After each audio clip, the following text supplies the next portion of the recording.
बंदी छोड़ सतगुरु रामपाल जी परमेश्वर जी की जय हो। सत्साई भाई और बहनों, पुस्तक मानवता का गिरता हास तथा विकास, इसके ऊपर वीडियो बनाने की श्रृंखला जारी है।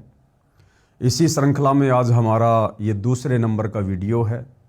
पिछले वीडियो में भाई और बहनों, आप और हमने इस पुस्तक में राष्ट्रीय समाज सेवा समिति नामक एक संगठन को लेकर बहुत कुछ समझा है, जाना है।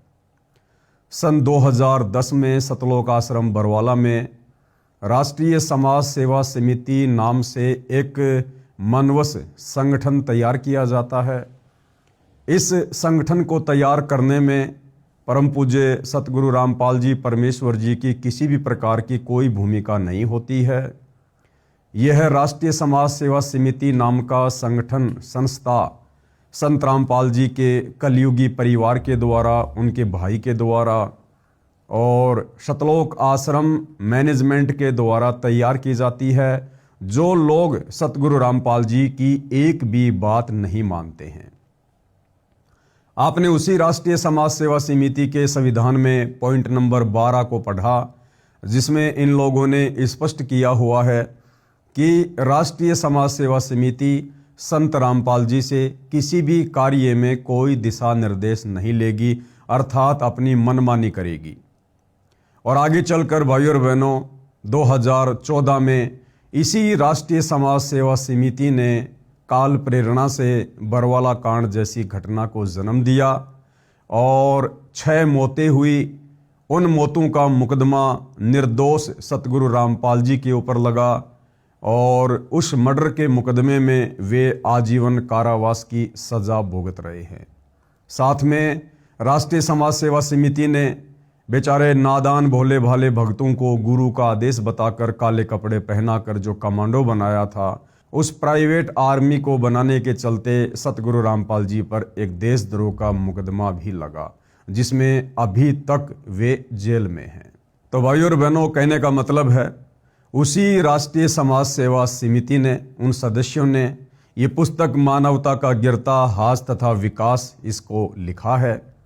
तो आप और हमने भाई और बहनों इस पुस्तक में से निष्कर्ष निकालना है कि भक्ति मार्ग से संबंधित, इस सत भक्ति मार्ग में हमारी आत्मा के कल्याण से संबंधित जो बातें अच्छी होंगी उन्हें हम स्वीकार कर लेंगे, और जो बातें सतगुरु रामपाल जी परमेश्वर जी के सत्संगों के विरुद्ध होंगी, उनके ज्ञान के विरुद्ध होंगी, उनको हम छोड़ देंगे, क्योंकि गुरुदेव भगवान ने हमें सत और असत का निर्णय करने के लिए तत्व ज्ञान दिया हुआ है। तो राष्ट्रीय समाज सेवा समिति वाले क्या कुछ इस पुस्तक में नियम और मर्यादाओं के विषय में लिख रहे हैं, जिन नियम और मर्यादाओं को खुद सतगुरु रामपाल जी परमेश्वर जी के परिवार वाले, उनके बेटा बेटी भाई बंधु रिश्तेदार 1% भी फॉलो नहीं करते हैं। तो क्या कुछ ये लोग नियमों के विषय में लिख रहे हैं, उसके ऊपर आज हम आगे चर्चा करेंगे। उससे पहले पूज्य गुरुदेव भगवान का आशीर्वाद प्राप्त करेंगे, परमेश्वर जी का जयकारा लगाएंगे। बंदी छोड़ सतगुरु रामपाल जी परमेश्वर जी की जय हो।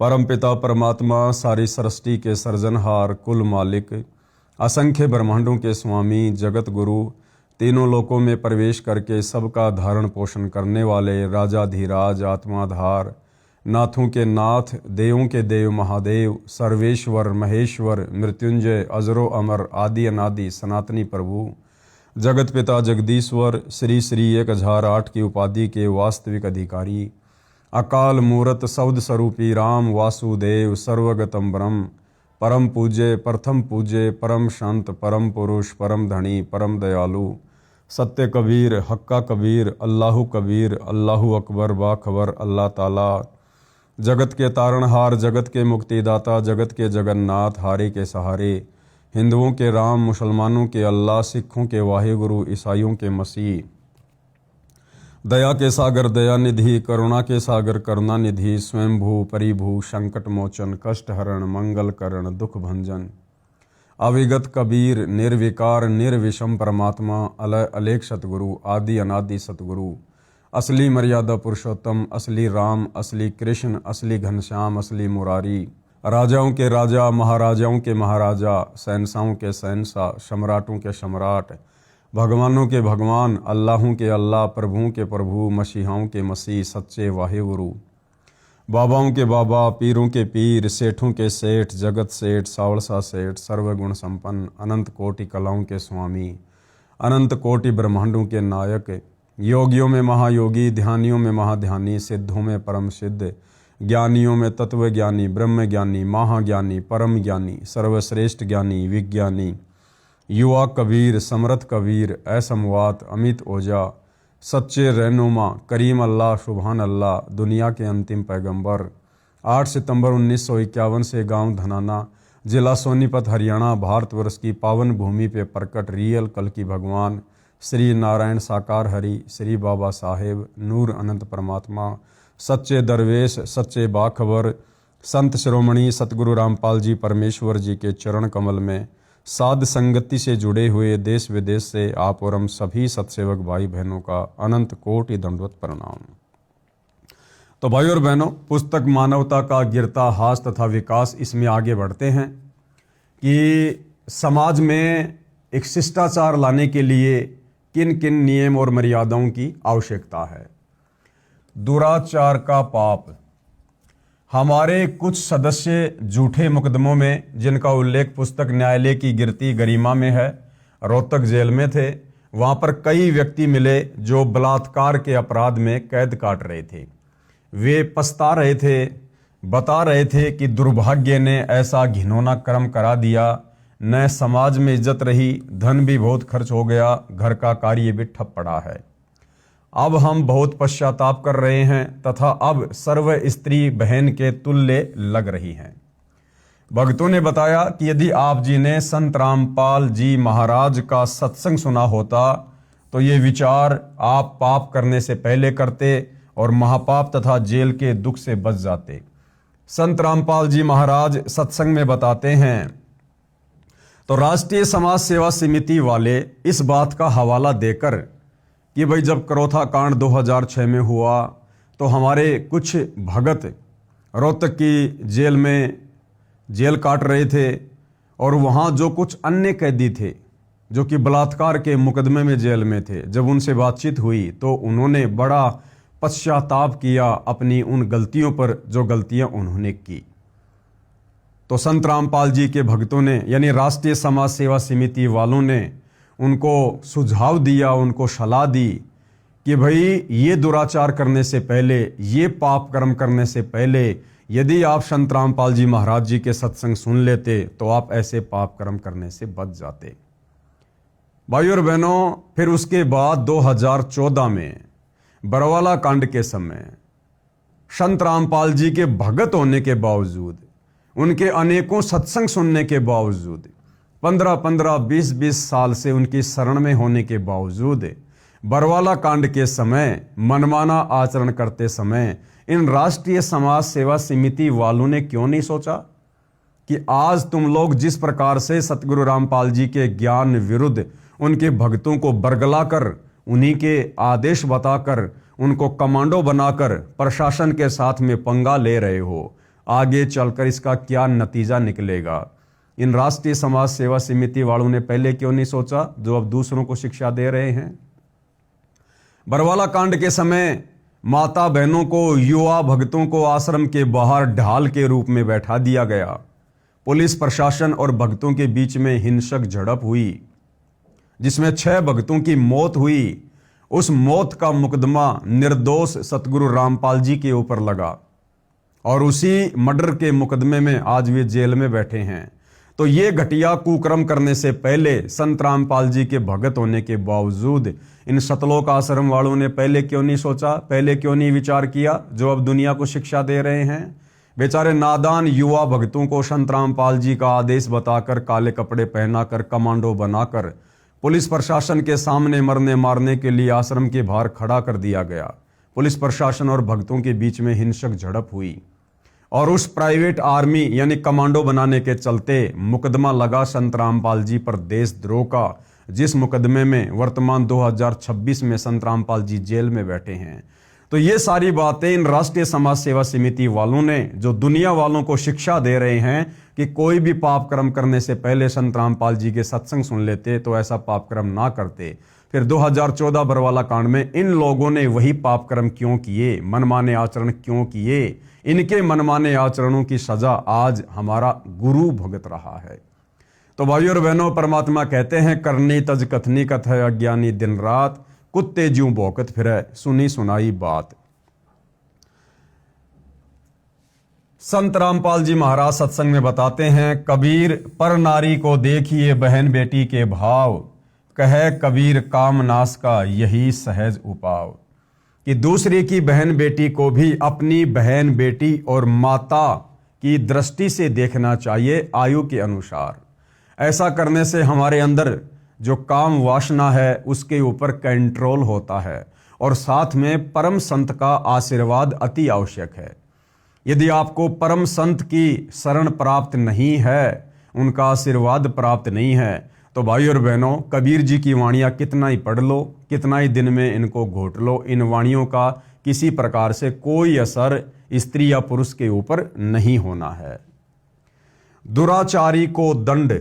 राष्ट्रीय समाज सेवा समिति वाले आगे क्या बता रहे हैं कि दुराचारी व्यक्ति को किस प्रकार से दंड दिया जाना चाहिए।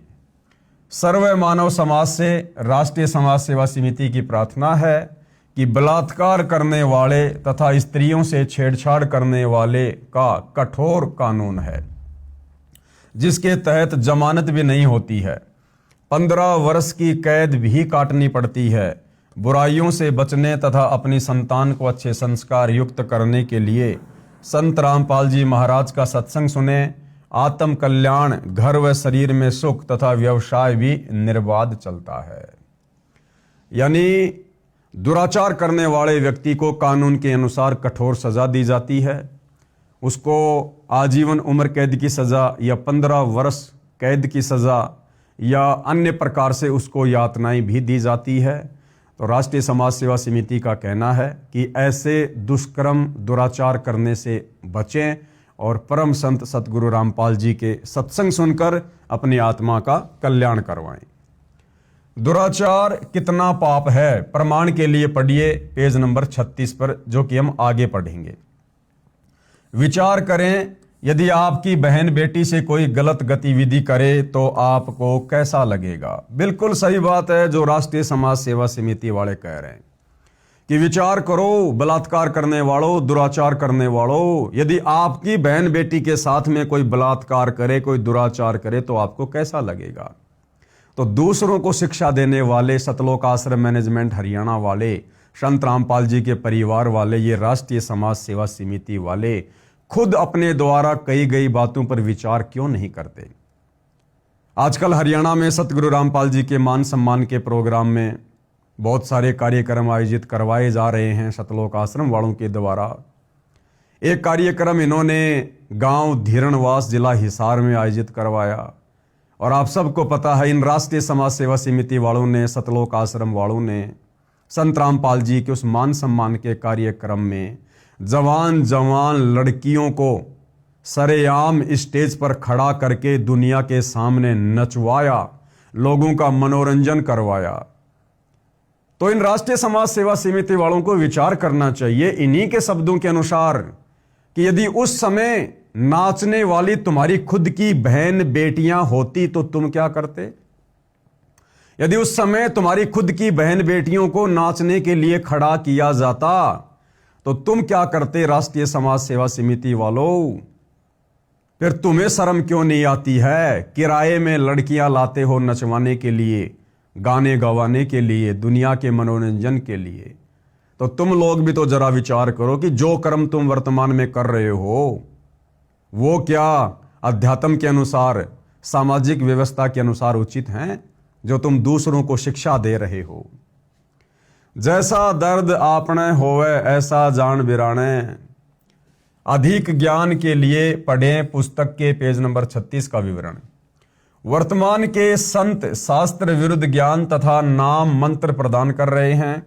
सर्व संतों से प्रार्थना करेंगे कि आप जी अपने द्वारा बताई गई साधना मंत्रों का प्रमाण बताइए कि वे शास्त्र प्रमाणित हैं। यदि नहीं है तो आप जी श्रद्धालुओं का जीवन नष्ट ना करें। राष्ट्रीय समाज सेवा समिति वाले, सतलोक आश्रम वाले दुनिया भर के नकली संतों को क्या शिक्षा दे रहे हैं कि आप वर्तमान में जो साधना भगत समाज को बता रहे हैं, सुमरण करने के लिए जो मंत्र दे रहे हैं, आप इनका कोई शास्त्रों से प्रमाण दीजिए, अन्यथा लोगों के जीवन को बर्बाद ना कीजिएगा। तो हम साध संगति से जुड़े भाई बहन, इन राष्ट्रीय समाज सेवा समिति वालों से, संत रामपाल जी के परिवार वालों से हम भी प्रार्थना करते हैं कि आप लोगों ने संत रामपाल जी की गैर हाजिरी में धनाना गांव में जो बैडमिंटन का स्टेडियम बनवा दिया गेम खेलने के लिए, क्या सतगुरु रामपाल जी के भक्ति मार्ग में, उनकी पुस्तकों में, उनके सत्संगों में या कबीर जी के भक्ति विधान में कहीं इस बात का कोई प्रमाण है कि भक्तों ने गेम वगैरह खेलना चाहिए या दुनिया को गेम खिलाने के लिए उनका सहयोग करना चाहिए? क्योंकि भक्ति मार्ग में गलत काम करना या दूसरों से करवाना या करने में सहयोग देना सब महापाप के समान है। तो आप सतलोक आश्रम वालों ने जो गांव धनाना में बैडमिंटन का स्टेडियम बनवा कर दे दिया गांव वालों को, क्या ये उचित है? किसी शास्त्र में इसका कोई प्रमाण है? आप सतलोक आश्रम वालों ने परशुराम की जयंती में, जो कि आन उपासना के अंतर्गत आती है, हजारों भक्तों को बैठा दिया, क्योंकि उस दिन वहां पर हरियाणा के मुख्यमंत्री जी ने आना था। तो आप सतलोक आश्रम वालों ने लगभग 500 से 700 हरियाणा रोडवेज की बसों में भक्तों को बैठाकर परशुराम की जयंती में रोहतक के पैरावर में बैठा दिया। क्या इसका प्रमाण सतगुरु रामपाल जी के किसी सत्संग में या किसी उनके द्वारा लिखी गई पुस्तक में इस बात का प्रमाण है कि भक्तों ने किसी भी महापुरुष की रैली में या किसी भी महापुरुष की जयंती पर या किसी भी महापुरुष के धाम पर, जो कि काल के द्वारा भेजे गए हैं, वहां जाने का कोई विधान है क्या? फिर आप लोगों ने परशुराम की जयंती में परशुराम के धाम पर संत रामपाल जी के भक्तों को क्यों बैठाया? क्यों उनकी मर्यादा तोड़वाई? क्या कहीं इस बात का कोई उल्लेख है? बताइए।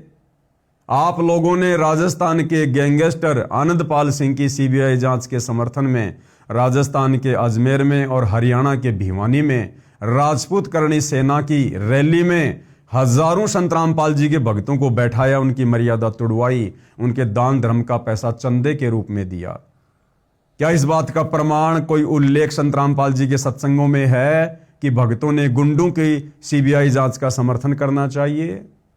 अरे तो राष्ट्रीय समाज सेवा समिति वालों, दुनिया को उपदेश देने से पहले आप भी तो विचार करो कि आप लोग खुद संत रामपाल जी के भक्ति मार्ग के विरुद्ध खड़े होकर क्या क्या कुकर्म कर रहे हो। यदि नहीं है तो आप जी श्रद्धालुओं का जीवन नष्ट ना करें। उनसे कह दें कि हमारी भक्ति विधि मोक्षदायक नहीं है। वास्तविक भक्ति विधि संत रामपाल जी महाराज सतलोक आश्रम बरवाड़ा, जिला हिसार, हरियाणा के पास है। अपने सिर से शिष्यों का भार उतारो। ठीक इसी प्रकार यदि हमारे द्वारा बताई गई किसी भी बात का प्रमाण, जो कुकर्म तुम राष्ट्रीय समाज सेवा समिति वालों ने संत रामपाल जी की गैर हाजिरी में वर्तमान में किए हैं, संगत से करवाए हैं, यदि तुम्हारे पास भी कोई साक्ष्य नहीं है, कोई प्रमाण नहीं है, तो भैया तुम भी अपने सिर से भार उतार दो। सभी संगत वालों से, सभी भक्तों से हाथ जोड़कर कह दो कि भाई हम राष्ट्रीय समाज सेवा समिति वालों के पास, सतगुरु रामपाल जी के परिवार वालों के पास संगत का मार्गदर्शन करने के लिए कुछ भी नहीं है। हम लोगों ने बहुत सारी गलतियां की, तुम लोगों की मर्यादा तोड़वाई, और भाई आप ऐसा करो, सारे के सारे भगत, सारे के सारे सतलोक आश्रमों में आने वाले श्रद्धालु साध संगति के वीडियो देखना शुरू कर दो, ज्ञान को आधार बनाओ।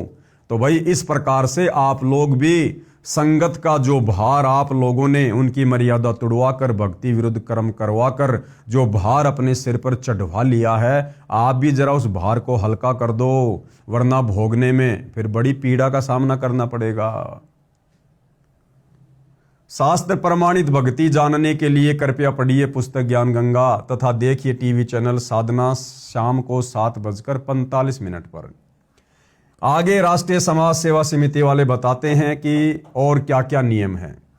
चोरी, जुआ आदि अपराध करने से मानव को अध्यात्म ज्ञान के आधार से बचाना। कबीर मांस बखे और मद पीवे और धन वेश्या से खाए, जुआ खेले चोरी करे वो अंत समोड़ा जाए।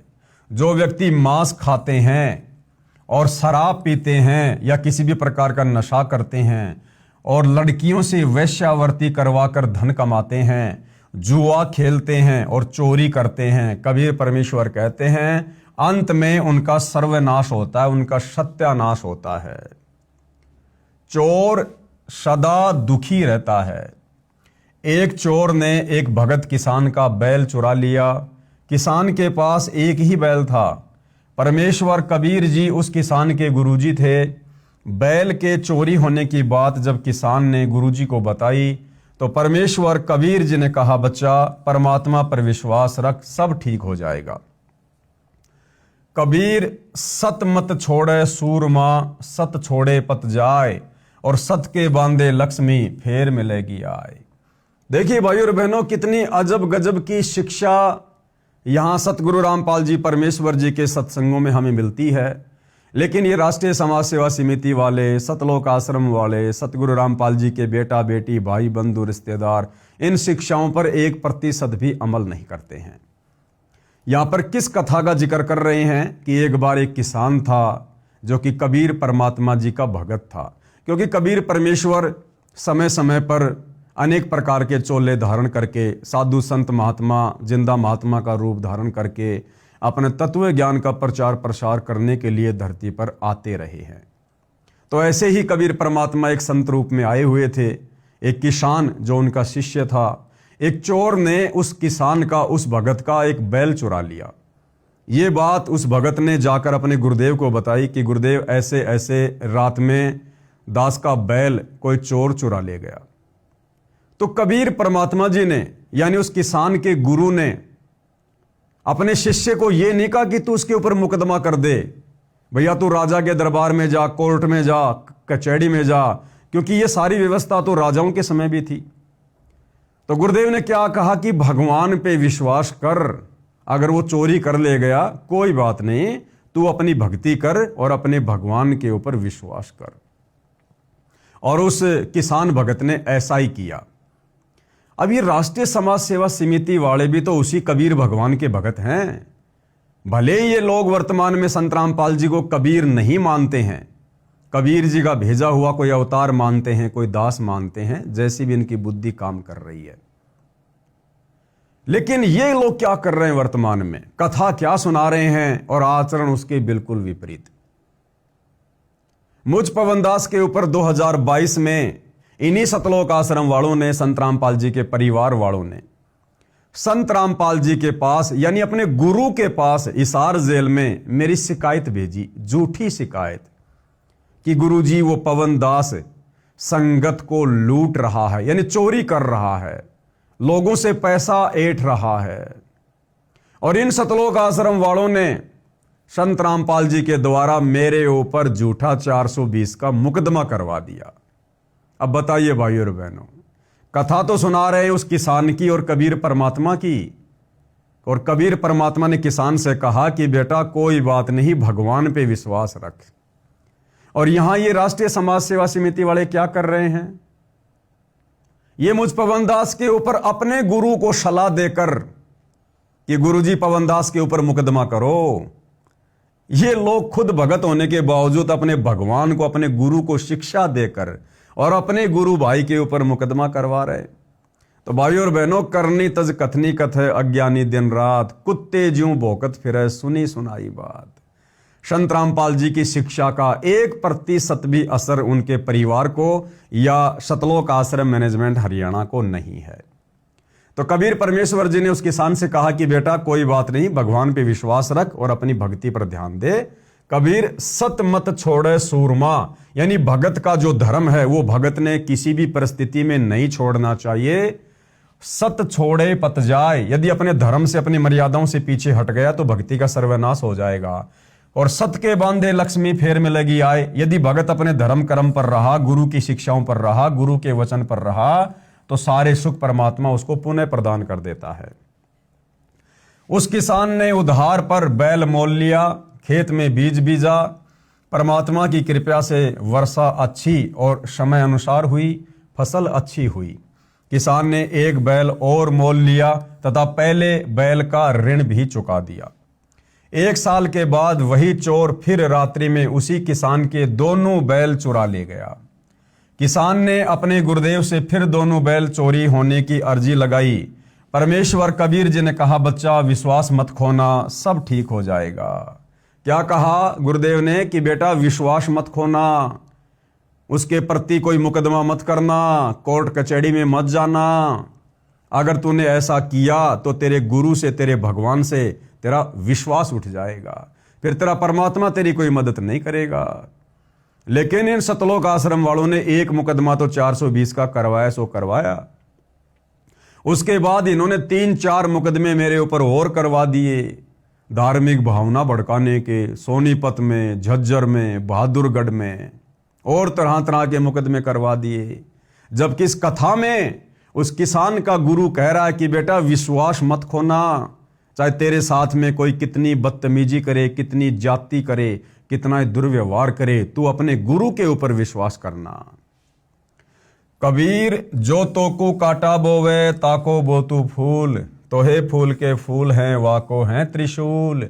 लेकिन इस वाणी के ऊपर भाई और बहनों सतलोक आश्रम वाले 1% भी अमल नहीं करते हैं, 1% भी अमल नहीं करते हैं। मुझे लगता है ये राष्ट्रीय समाज सेवा समिति वाले संत रामपाल जी की शिक्षाओं पर कम और आसाराम की शिक्षाओं पर ज्यादा चलते हैं। क्योंकि कबीर जी की वाणी है कि जो तो को काटा बोवे वाको बोतु फूल, यानी तेरे साथ यदि कोई दुर्व्यवहार करता है, बदतमीजी करता है, तुझे नुकसान देता है, तो तू उसके साथ वैसा ही बर्ताव मत कर। अगर तेरी राह में कोई कांटे बिछा रहा है, उसकी राह में तू फूल बिछा। यानी तेरे विषय में कोई गलत सोचता है तो तू उसके विषय में अच्छा सोच, समय आने पर तेरे लिए अच्छा होगा और उसके लिए वो कांटों के समान होगा। ये है सतगुरु रामपाल जी की शिक्षा, कबीर परमेश्वर की शिक्षा। लेकिन ये सतलोक आश्रम वाले अपने गुरुदेव की शिक्षाओं पर ना चल के और आसाराम जी की शिक्षाओं पर ज्यादा चलते हैं। भाई और बहनों, आपको आसाराम जी का एक छोटा सा वीडियो दिखाता हूं जिसमें वो किसी सभा में कह रहे हैं इसी वाणी का उल्टा अर्थ पेश करके। और क्या कुछ कह रहे हैं आप उन्हीं के मुख से सुन लीजिए कि जो तो को काटा बोवे वाको बोतु भाला। कबीर परमात्मा तो क्या कह रहे हैं कि जो तो को काटा बोवे वाको बोतु फूल। और आसाराम जी, जिनको दुनिया बहुत बड़ा संत मानती है, एक मार्गदर्शक के रूप में दुनिया जिनको पूजती है, वो कबीर परमेश्वर जी की वाणियों का दुरुपयोग करते हुए भगत समाज को क्या दिशा निर्देश दे रहे हैं कि जो तोकू काटा बोवे वाको बोतु भाला। और वो भी क्या याद करेगा किसके साथ पड़ा था पाला। तो एक बार आसाराम जी के मुख से सुन लीजिए भाई और बहनों। हिंदू आतंकी नहीं होता है, लेकिन हिंदू को परेशान करोगे तो फिर हिंदू जानता है जो तो को कांटा बुए वहां को बोतू भला, वो भी साला क्या याद करेगा पड़ा था किसी से पाला। तो सुना भाई और बहनों आपने आसाराम जी के मधुर प्रवचन। तो मुझे लगता है ये राष्ट्रीय समाज सेवा समिति वाले, संत रामपाल जी के परिवार वाले, ये संत रामपाल जी से ज्यादा आसाराम जी के सत्संगों से प्रभावित हैं, जिस कारण से आए दिन सत्सेवकों के ऊपर झूठे मुकदमे करते रहते हैं। किसान ने 2 बैल उधार मोल लिए, खेत बीजा, परमेश्वर की कृपा हुई, समय पर अच्छी वर्षा होने से बहुत अच्छी फसल हुई। किसान ने 2 बैलों का ऋण चुकाया तथा 2 बैल और खरीदे तथा अधिक जमीन पर खेती की। एक नौकर हाड़ी भी रख लिया। 1 वर्ष के पश्चात वही चोर फिर उसी किसान के घर पर चोरी करने के मकसद से गया। उसने सोचा था कि किसान के अब कोई बैल नहीं होगा, फिर भी एक बार देख लेता हूं। देखा तो किसान के घर पर 4 बैल खड़े थे। यह दृश्य देखकर चोर ने सोचा कि मैंने इसके 3 बैल चुराए, मेरे पास एक भी पैसा नहीं है। लड़का बीमार हुआ तथा पत्नी बीमार हुई। सर्व पैसा जो 3 बैल बेचकर प्राप्त किया था सब खर्च हो गया और किसान के घर 4 बैल बंधे हैं। यह एक आश्चर्य की बात है। चोर ने रात्रि में आंगन में सोए किसान को जगाया। किसान ने पूछा कि कौन है भाई? चोर ने कहा कि मैं चोर हूं। किसान ने सोचा कि कोई मजाक कर रहा है। कहा कि चोर है तो अपना काम कर, मुझे सोने दे। चोर ने कहा जो कार्य मैं करता था वह अब करने का मन नहीं बन रहा। हे किसान, मैंने तेरे 3 बैल चुराए, मेरे पास आज 1 पैसा नहीं है, कुछ कर्जा भी हो गया है। आपके पास पहले 2 बैल थे, अब देखा तो आपके पास 4 बैल हैं, इसका राज जानना चाहता हूं। किसान ने कहा कि मैंने गुरु बना रखा है, गुरु पूरा है, उन्होंने बताया है कि जो चोरी करते हैं उनका सर्वनाश होता है। प्राणी को केवल किस्मत में लिखा ही मिलता है। यदि कोई चोरी, रिश्वतखोरी या मिलावट आदि आदि करके धन प्राप्त करता है तो वह धन उसके पास नहीं रहेगा। या तो परिवार रोगी हो जाएगा, सारा धन खर्च हो जाएगा, या स्वयं रोगी होकर सर्व पैसा खर्च करेगा। तथा चोरी करना एक घोर पाप है। चोरी वाला धन नहीं रहता, केवल पाप शेष रह जाते हैं। वह पाप जो चोरी करने से हुआ वह चोर को भोगना पड़ता है। किसी का बैल बनेगा, किसी की भैंस या गाय बनकर ऋण उतारेगा। ये सब सुनकर चोर कांपने लगा तथा कहा, हे किसान, ये सब कुछ मेरे साथ हो चुका है। यानी चोरी करने के बाद जो जो उसके दुष्परिणाम होते हैं भाई, वो सब कुछ मेरे साथ हो चुके हैं।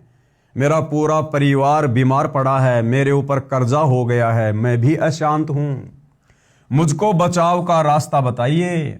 किसान ने उस चोर को गुरुजी से मिलाया तथा सर्व दास्ता सुनाई। गुरुजी ने कहा, बच्चा अच्छा है, अब भी सुधर जा, तेरे सर्व पाप परमात्मा क्षमा कर देगा।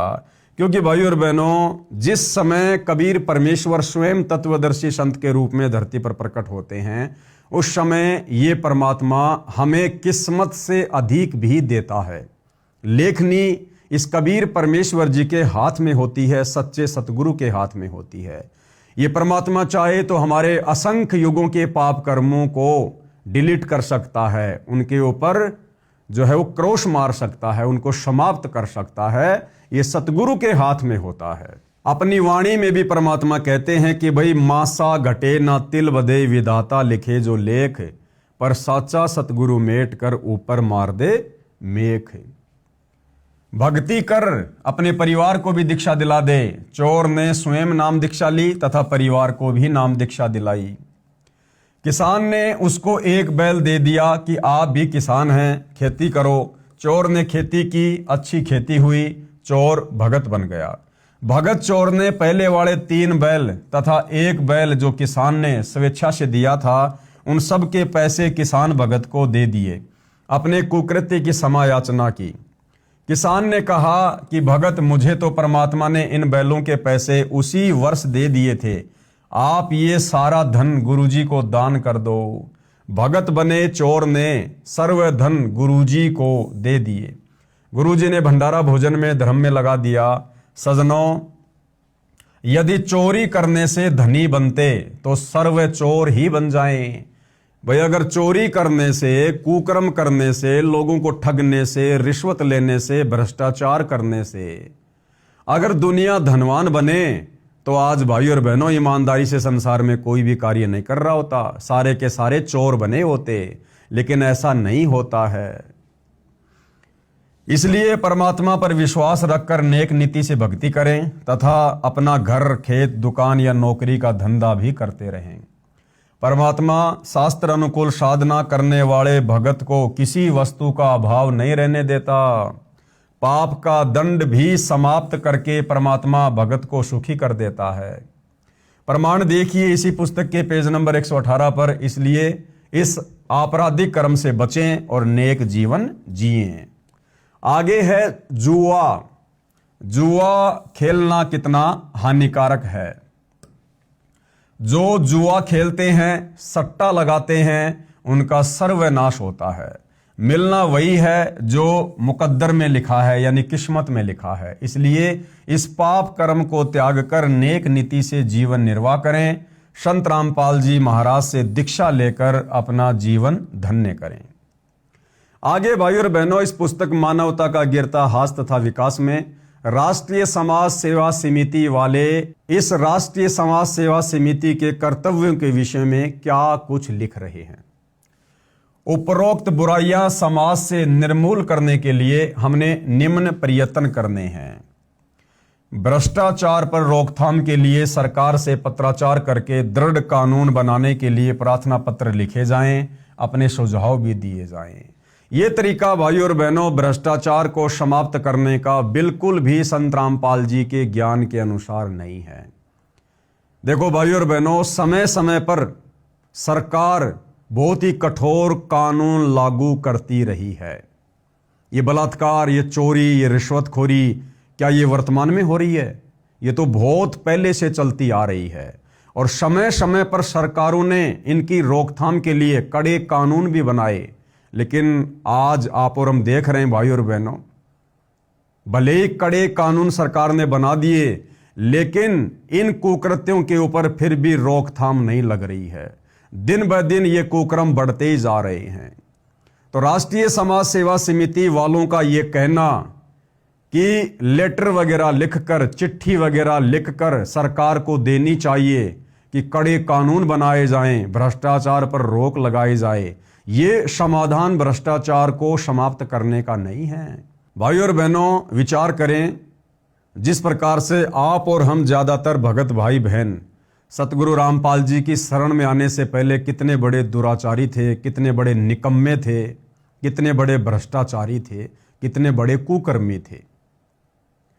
लेकिन सतगुरु रामपाल जी परमेश्वर जी की शरण में आने के बाद हमने ना तो सरकार को कोई पत्राचार करना पड़ा, ना कोई लेटर लिखना पड़ा, ना अन्य किसी प्रकार से कोई प्रयत्न करना पड़ा।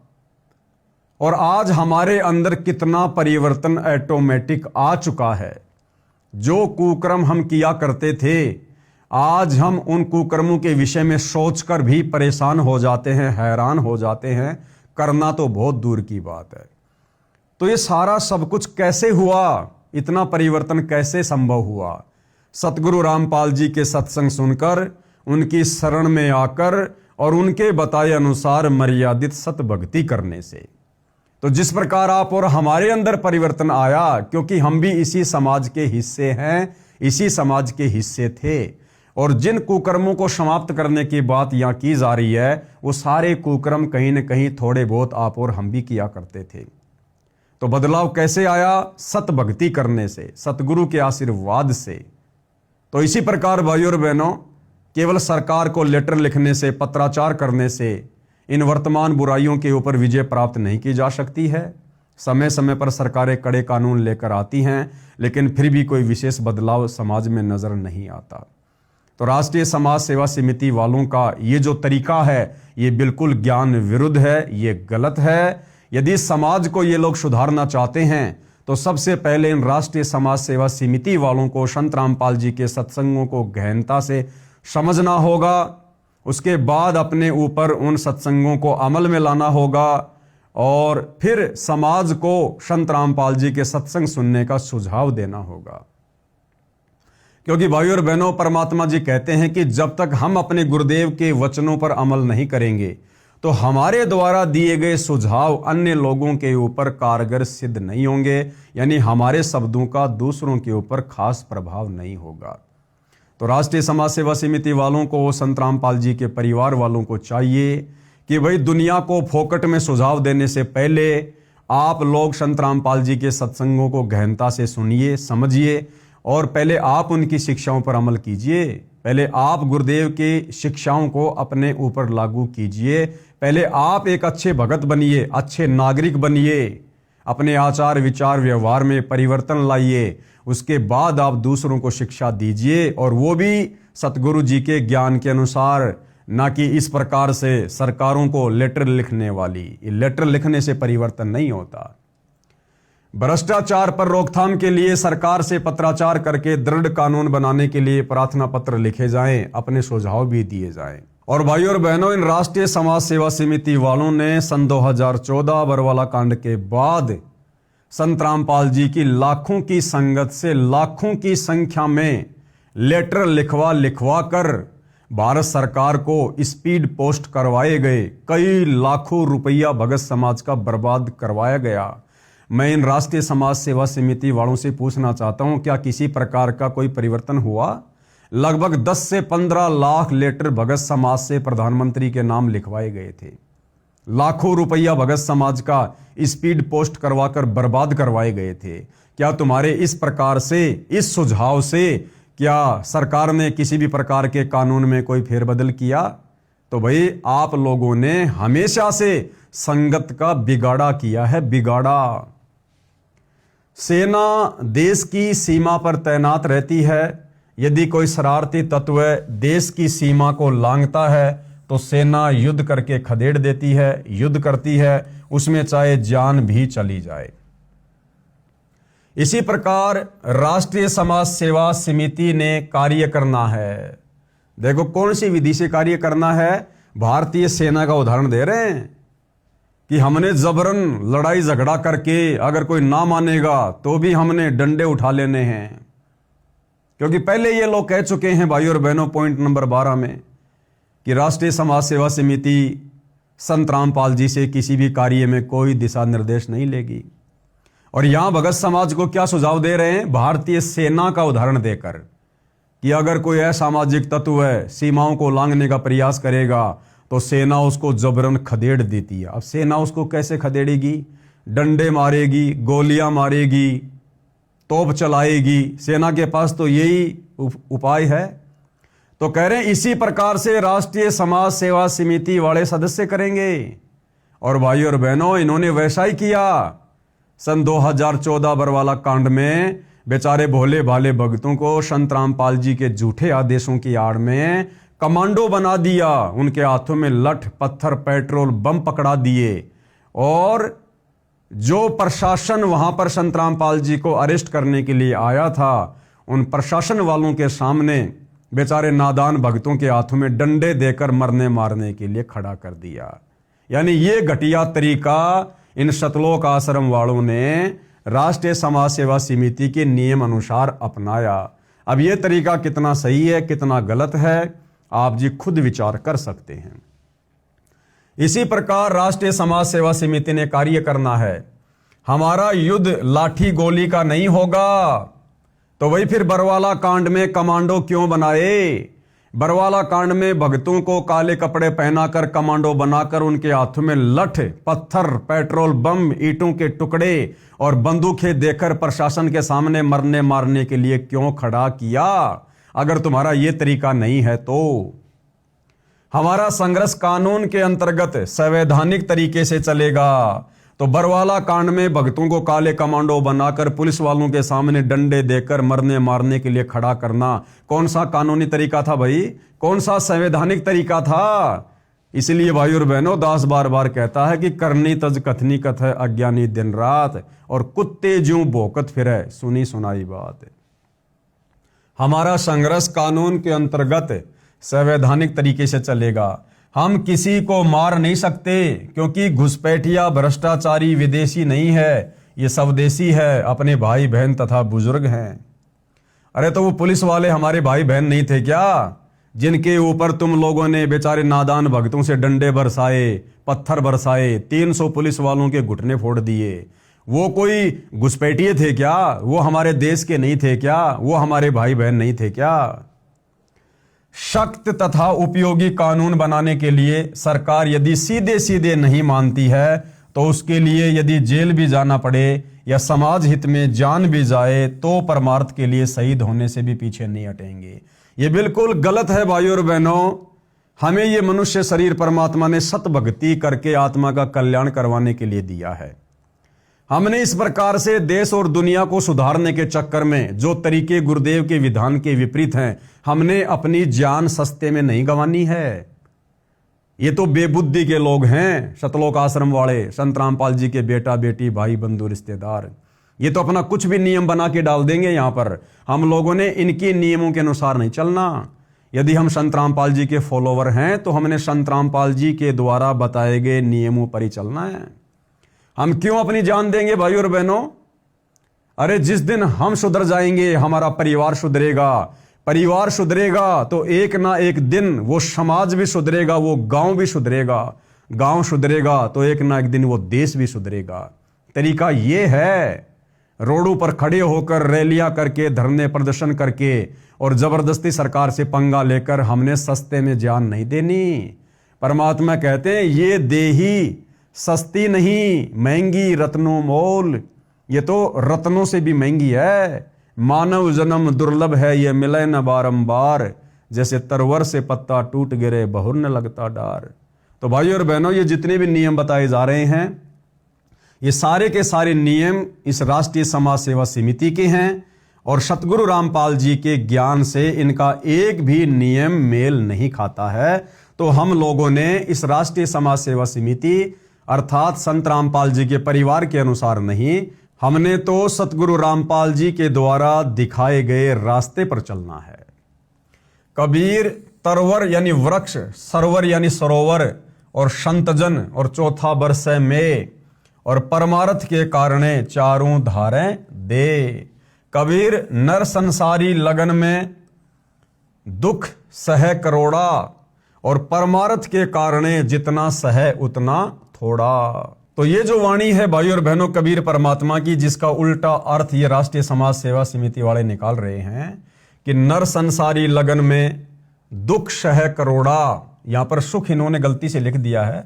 नर संसारी लगन में दुख सह करोड़ा और गुरु शरण और परमार्थ में जो सह सो थोड़ा।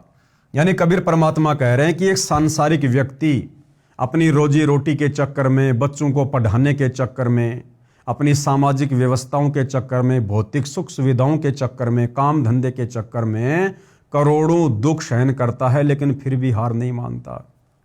इसी प्रकार जब हमें गुरु जी की भक्ति मिल जाए, गुरु जी की शरण प्राप्त हो जाए, तो भक्ति को सफल करने के लिए गुरु के नियमों पर चलते हुए, संघर्ष करते हुए यदि भगत ने करोड़ों दुख भी सहन करने पड़े तो भी थोड़े हैं।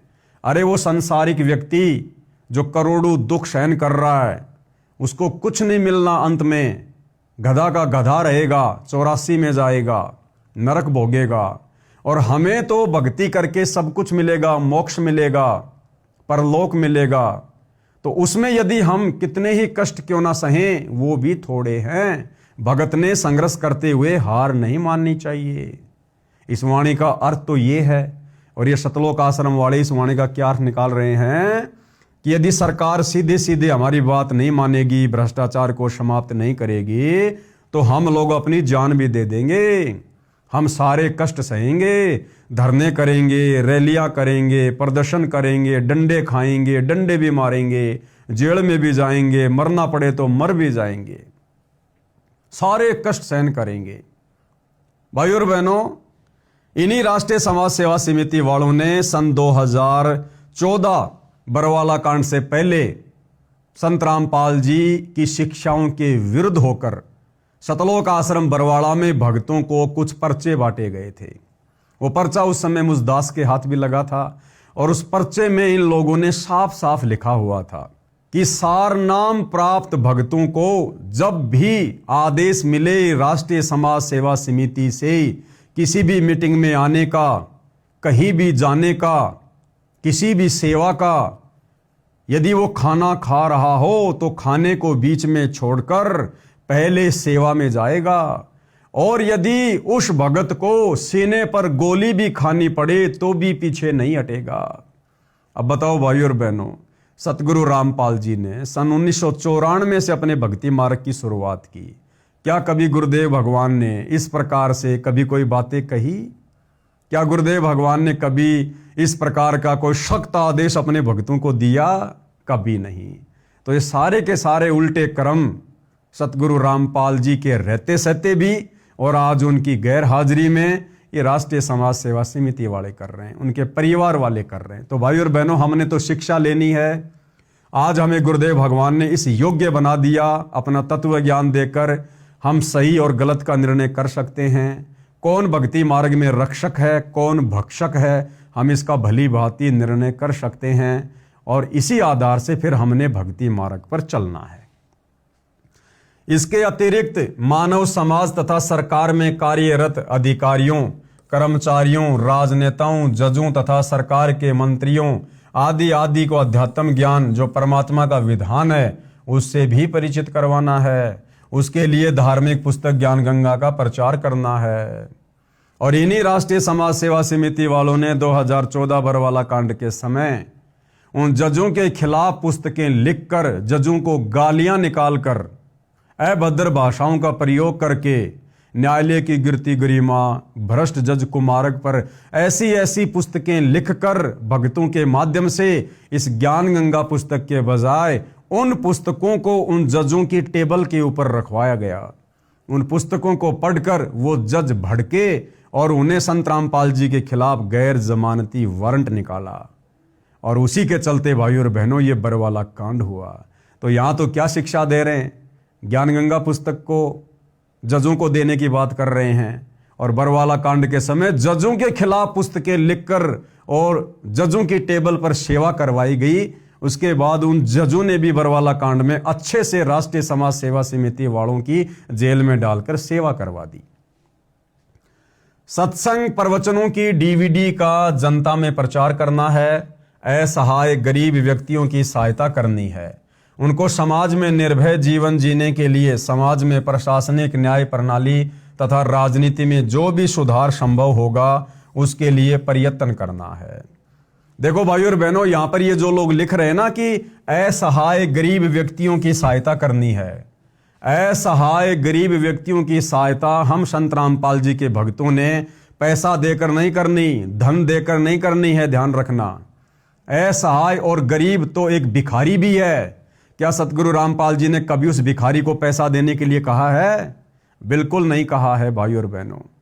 यदि कोई असहाय और गरीब आपके घर पर आ जाता है, आप उसको खाना खिलाइए। उसके कपड़े फटे पुराने हैं तो आप उसको पहने हुए कपड़े दीजिए, नए कपड़े भी नहीं देना आपने बिल्कुल भी। अगर वो उनको बेच के उन पैसों का दुरुपयोग करेगा वो दोष भी हमें लगेगा। तो गुरुदेव भगवान तो हमें इस कदर सावधानियां बता रहे हैं, और ये राष्ट्रीय समाज सेवा समिति वाले सीधा सीधा कह रहे हैं कि गरीब और असहाय व्यक्तियों की सहायता करनी है, लेकिन ये नहीं लिखा कि किस प्रकार से सहायता करनी है। लेकिन इनका मकसद वही है भाइयों और बहनों, जिस प्रकार ये वर्तमान में अन्नपूर्णा मुहिम के तहत लोगों के 15-15 लाख के मकान बनवा रहे हैं, फ्री में लोगों के घरों में राशन डलवा रहे हैं, तो ये तरीका भक्ति मार्ग के अनुसार नहीं है। हमने इस प्रकार से यदि लोगों को फ्री में बांटना शुरू कर दिया तो भाइयों और बहनों वो भार उन लोगों का हम भक्तों के ऊपर चढ़ेगा, और हमारा भार भी उन लोगों के ऊपर चढ़ेगा, और ये काल हमें कभी भी मोक्ष का मार्ग नहीं देगा। जिस किसी को परमार्थ के लिए किए जाने वाले संघर्ष से डर लगे वह इस समिति का सदस्य ना बने। भाई बिल्कुल मत बनना भाइयों और बहनों। हम तो सतगुरु रामपाल जी के भगत बन गए, हमारे लिए तो वो ही बहुत कुछ है, और इसमें सब कुछ आ जाएगा। सतगुरु रामपाल जी की भक्ति में परमार्थ भी आ गया, स्वार्थ भी आ गया, आत्म कल्याण भी आ गया, सब आ गया भाई। परमात्मा कहते हैं जप तप संयम साधना सब सुमरण के माही, और कबीरा जाने राम जन सुमरण सम कछु नाही। और गुरुदेव कहते हैं गुरु सेवा में फल सर्वस आवे, गुरु विमुख नर पार न पावे। तो भाई सतगुरु की सच्ची सेवा यानी उनकी भक्ति करना, उनकी मर्यादा में रहना, भाई इसमें सब कुछ आ गया। परमार्थ भी आ गया और भगत के आत्म कल्याण वाला स्वार्थ भी आ गया। तो भाई हमें तो राष्ट्रीय समाज सेवा समिति का सदस्य 100 में भी नहीं बनना है भाई। हम तो सतगुरु रामपाल जी के भगत बन गए, हमारे लिए तो यही काफी है। परमार्थ के लिए मृत्यु उपरांत अपने शरीर के अंग दान कर सकते हैं, और उसी आधार से वर्तमान में भाइयों और बहनों भगत समाज से ये राष्ट्रीय समाज सेवा समिति वाले करवा रहे हैं। रक्तदान करके रोगियों तथा घायलों की सहायता करें। नहीं भाइयों और बहनों, चाहे रक्तदान हो, चाहे देह दान हो, या किसी भी प्रकार का दान हो, सतगुरु रामपाल जी ने बताया कि दान केवल सुपात्र को किया जाता, सुपात्र को, कुपात्र को नहीं किया जाता। तो हम क्यों अपना रक्त व्यर्थ में उन कुपात्रों को दान करें जो भक्ति के निकट भी नहीं है। आज ये राष्ट्रीय समाज सेवा समिति वाले जगह जगह रक्तदान का, देह दान का कैंप लगा रहे हैं। अरे जिन लोगों को वो रक्तदान दिया जा रहा है, देह दान दिया जा रहा है, क्या वो सुकर्मी इंसान है? क्या वो व्यक्ति किसी भी प्रकार का नशा नहीं करता है? क्या वो व्यक्ति सतगुरु रामपाल जी से उपदेश लेकर उनकी भक्ति करता है? फिर भला ऐसे कुपात्रों को भाई और बहनों हम क्यों अपना रक्त दान दें, क्यों हम अपना देह का दान करें? अब मान लीजिए कोई व्यक्ति बीमार है और आप भगत हैं, आपने उसको रक्त दान कर दिया और भाई और बहनों वो व्यक्ति फिर से स्वस्थ होकर शराब पीने लगेगा, मांस खाने लगेगा, उल्टे कार्य करने लगेगा, आन उपासना करने लगा, तो आपने अपना वो दान कुपात्र को दे दिया और आपके रक्त से पुनः जीवित होकर वो जितने भी कुकर्म करेगा उसका भोग उसी अनुपात में आपको भी भोगना पड़ेगा। यहां पर राष्ट्रीय समाज सेवा समिति वाले दे दान की बात कर रहे हैं, जो कि सतगुरु रामपाल जी के भक्ति विधान और नियमों के विपरीत है। भाई भगत को तो दे दान की जरूरत नहीं पड़ेगी। अरे जो भगत है, मर्यादा में है, भक्ति कर रहा है, उसका अंग परमात्मा सुरक्षित रखेगा, ठीक रखेगा। वेदों में लिखा अगर साधक मृत्यु को प्राप्त हो जाए तो भी परमात्मा जीवित करके 100 साल की उम्र प्रदान कर दे। वेदों में लिखा कि ए भगत, हे साधक, अगर तेरा कोई अंग भी खराब हो गया, तेरी आंखें भी खराब हो गई, तो भी मैं तुझे नया जीवन दूंगा, नई आंखें दूंगा। तो भक्ति करने वाले भगत को तो किसी प्रकार के अंग की जरूरत नहीं है। अब रहे कौन? वो लोग जो भक्ति नहीं कर रहे, तो उन भक्तों को हम क्यों अपना रक्त दान करें, क्यों अपना अंग दान करें? जो भक्ति नहीं करता है, मान लीजिए किसी का गुर्दा खराब हो गया। अब गुर्दा ज्यादातर खराब किसका होता है? जो लोग शराब पीते, नशा करते हैं। पैसे वाला व्यक्ति है, डॉक्टर के पास गया, डॉक्टर से कहा कि डॉक्टर साहब देखिए क्या हो गया। डॉक्टर ने कहा भैया आपका गुर्दा चेंज करना पड़ेगा, 10 लाख रुपए लगेंगे।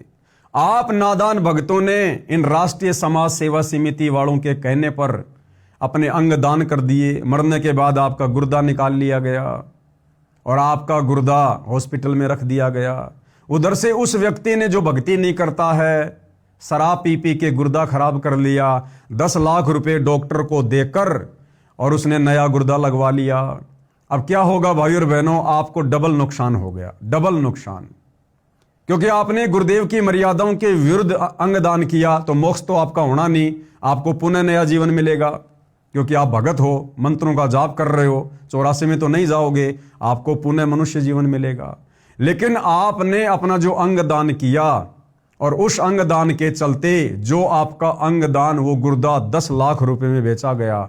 अब सबसे पहले तो वो डॉक्टर उस 10 लाख रुपए का दुरुपयोग करेगा। फिर जिस व्यक्ति को नया गुर्दा लगा दिया गया, अब वो व्यक्ति स्वस्थ हो गया। जो पहले शराब पिया करता था, अब उसको चिंता नहीं है, वो फिर से शराब पीनी शुरू कर देगा कि अब कम से कम 8-10 साल और जीऊंगा। और फिर भी गुर्दा खराब हो गया तो डॉक्टर को 10 लाख रुपए देकर फिर से लगवा लूंगा। तो भगत को डबल प्रकार से काल ने चोट मार दी, डबल प्रकार से उसके कर्म बिगड़ते ही रहेंगे। तो भाई और बहनों, ये रक्तदान करना, दे दान करना, देखो भगत को तो इनकी आवश्यकता है नहीं। भगत तो भक्ति करेगा, परमात्मा उसको स्वस्थ रखेगा। और जो आम समाज के नागरिक हैं, जो भक्ति नहीं करते, वो यदि बीमार हैं, तो भाई और बहनों उनको परमात्मा से जोड़ो। सतगुरु रामपाल जी का ज्ञान समझाकर उनको दीक्षा दिलवाओ। फिर आपको ना तो रक्तदान की जरूरत पड़ेगी, ना दे दान की जरूरत पड़ेगी। जब वो नाम दीक्षा लेकर संत रामपाल जी के पास जाएगा, अपनी व्यथा बताएगा, तो आप और हम भाई बहन इंटरव्यू में क्या देखते हैं? मैं बहुत बीमार था, मेरा गुर्दा खराब था, मैं कैंसर का रोगी था, डॉक्टर ने कहा था कि तू मरेगा, नहीं बचेगा। जैसे ही मैंने संत रामपाल जी से नाम लिया, उनके पास गया, गुरुदेव ने आशीर्वाद दिया, उसी समय मैं स्वस्थ हो गया। तो क्यों ना हम ये तरीका अपनाएं? ना अपनी दुर्गति करवाने की जरूरत पड़ेगी, ना गुरु का वचन तोड़ने की जरूरत पड़ेगी। तो भाई और बहनों, हमने अपने गुरुदेव के दिखाए रास्ते अनुसार चलना है। इन राष्ट्रीय समाज सेवा समिति सतगुरु रामपाल जी के मंदबुद्धि परिवार के दिखाए रास्ते पर नहीं चलना है। तो भक्ति मार्ग में दे दान करना, रक्तदान करना, यह किसी भी प्रकार से उचित नहीं है। समिति का सदस्य बनने के लिए शर्तें। अब राष्ट्रीय समाज सेवा समिति वाले क्या कह रहे हैं कि यदि आपने इस समिति का सदस्य बनना है तो हमारे कुछ नियम हैं, कुछ शर्तें हैं।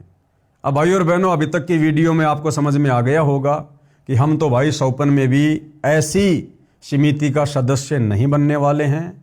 बाकी जो बनना चाहे तो उन लोगों के लिए क्या क्या नियम है सुन लीजिएगा।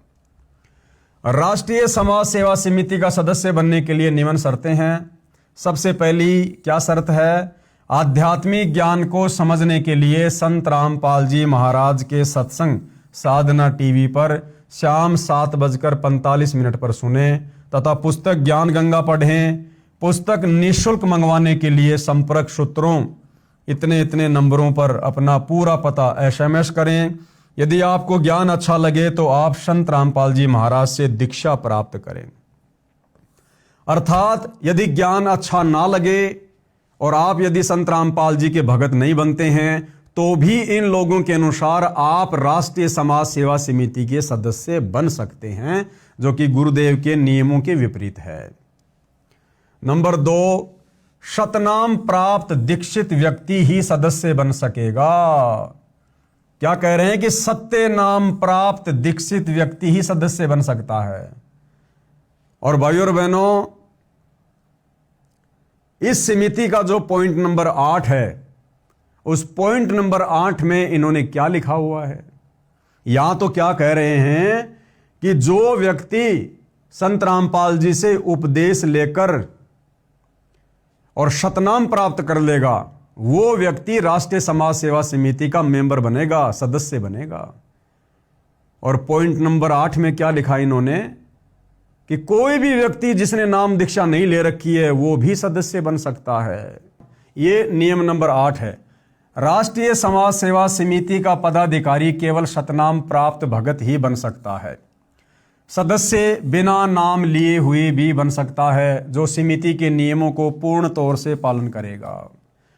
अर्थात इन राष्ट्रीय समाज सेवा समिति वालों ने काल प्रेरणा से इस राष्ट्रीय समाज सेवा समिति के अंदर जिसने बरवाला कांड में मुख्य भूमिका निभाई है, इस समिति में भाइयों और बहनों संत रामपाल जी के परिवार वालों ने बाहर के लोगों की भी एंट्री करवाई।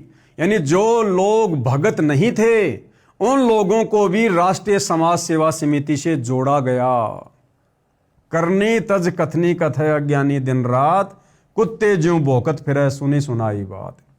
समिति के सदस्य के लिए सर्वप्रथम दीक्षित होना अनिवार्य है तथा निम्न मर्यादाओं का पालन करना अनिवार्य होगा। यदि निम्न मर्यादाओं का पालन नहीं कर पाएगा तो उसकी सदस्यता भंग कर दी जाएगी।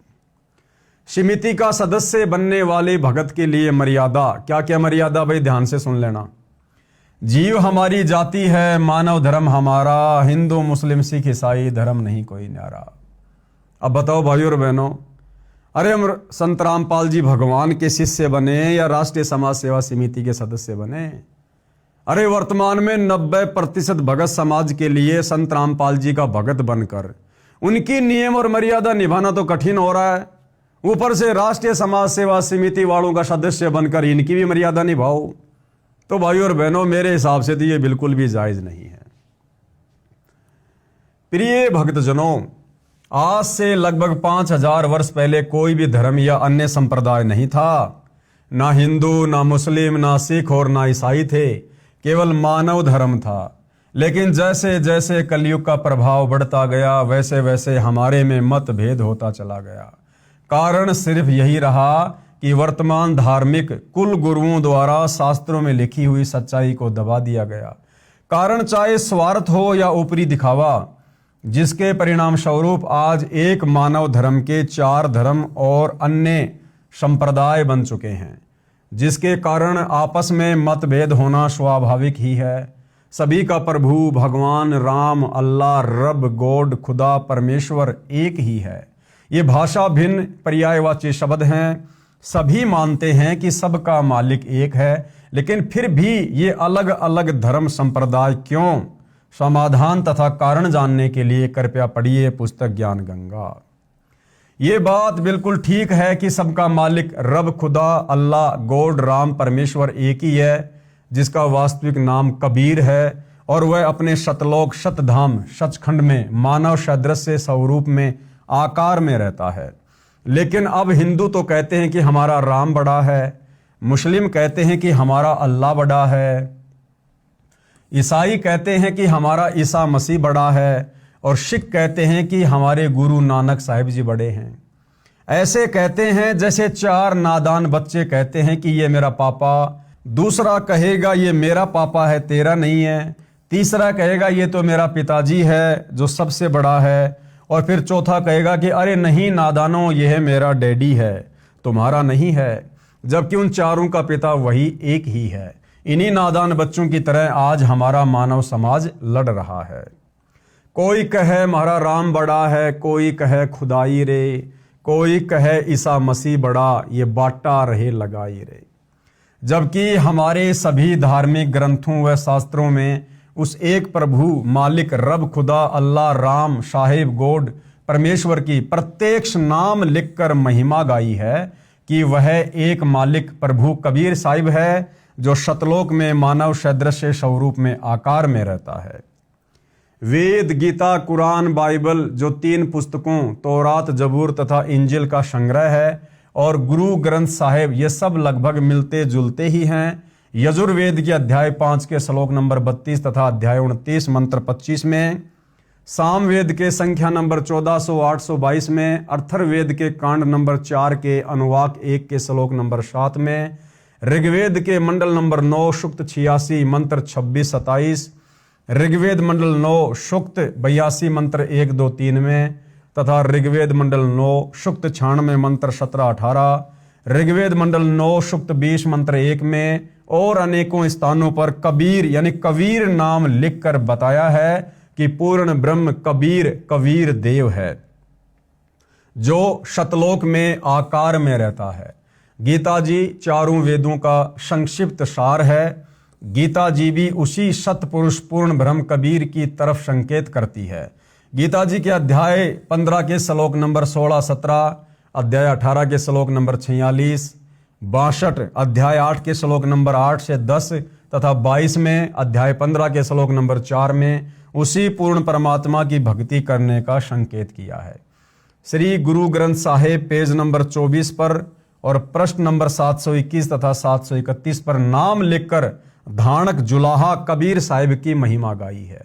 इसी प्रकार कुरान और बाइबल एक ही शास्त्र समझो, दोनों लगभग एक ही संदेश देते हैं कि उस कबीर अल्लाह की महिमा बयान करो जिसकी शक्ति से ये सब सृष्टि चलायमान है।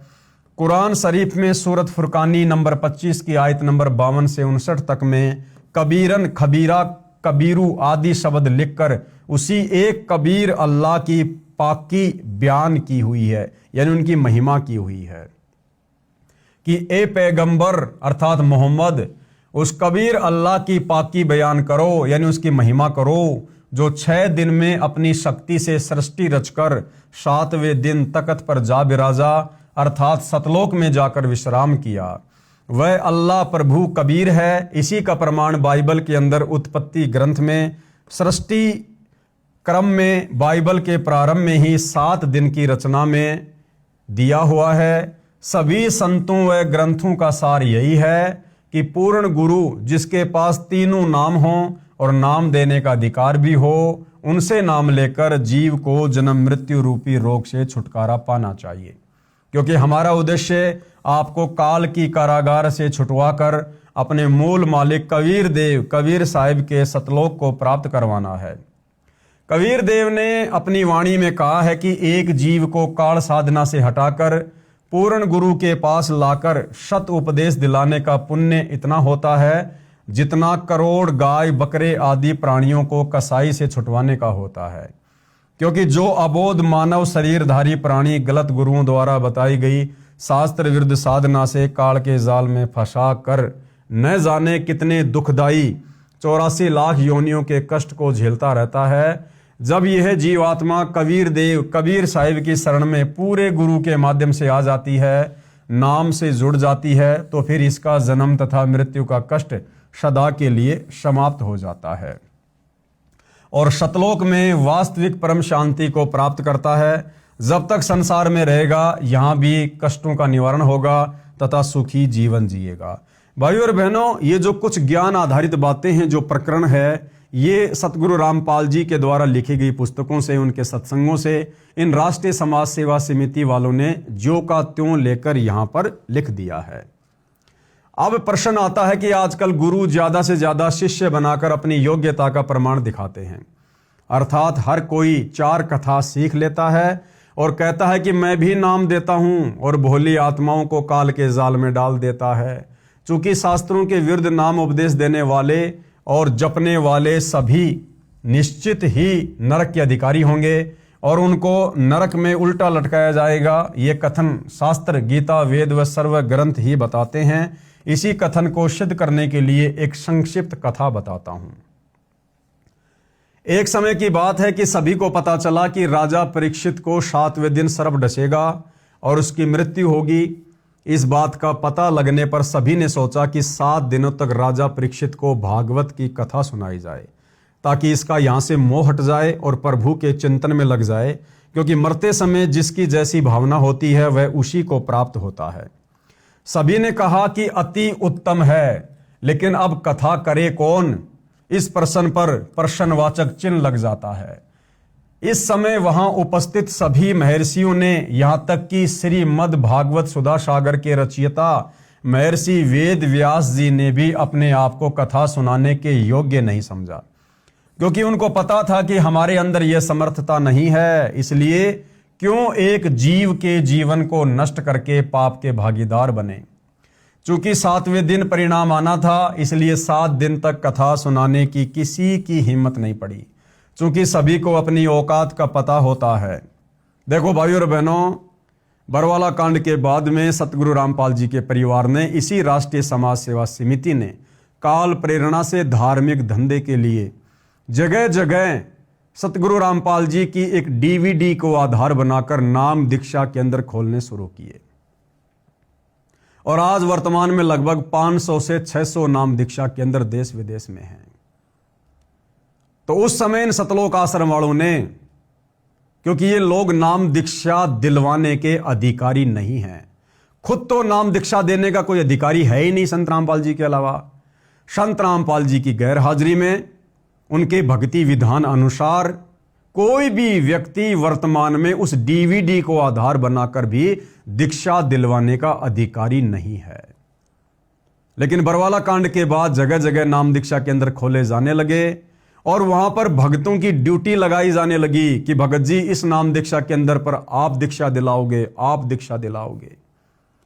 लेकिन उस समय भाइयों और बहनों, किसी भी भगत ने काल प्रेरणा से विचार नहीं किया। उस काल प्रेरणा के अंतर्गत उस समय मैं पवन दास भी था। उस समय तक मुझे इस राष्ट्रीय समाज सेवा समिति के सतगुरु रामपाल जी के परिवार वालों के घटिया मनसूबों का ज्ञान नहीं था और मेरे घर पर भी, जो मैं किराए में जयपुर में रहता था, इन राष्ट्रीय समाज सेवा समिति वालों ने कुछ दिनों के लिए नाम दीक्षा केंद्र खोला। मैं भी भक्तों को दीक्षा दिलाने लगा। लेकिन भाइयों और बहनों, मैं आज अपनी उस महागलती के लिए, महाभूल के लिए गुरुदेव से बारंबार क्षमा याचना करता रहता हूं।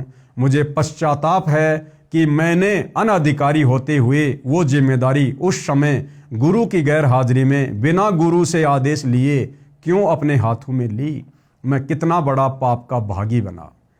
तो आज वर्तमान में 500 से 600 नाम दीक्षा केंद्र देश विदेश में चल रहे हैं और भाइयों और बहनों, उन नाम दीक्षा केंद्रों पर लगभग 2000 के आसपास सेवादार हैं जो लोगों को दीक्षा दिलवा रहे हैं।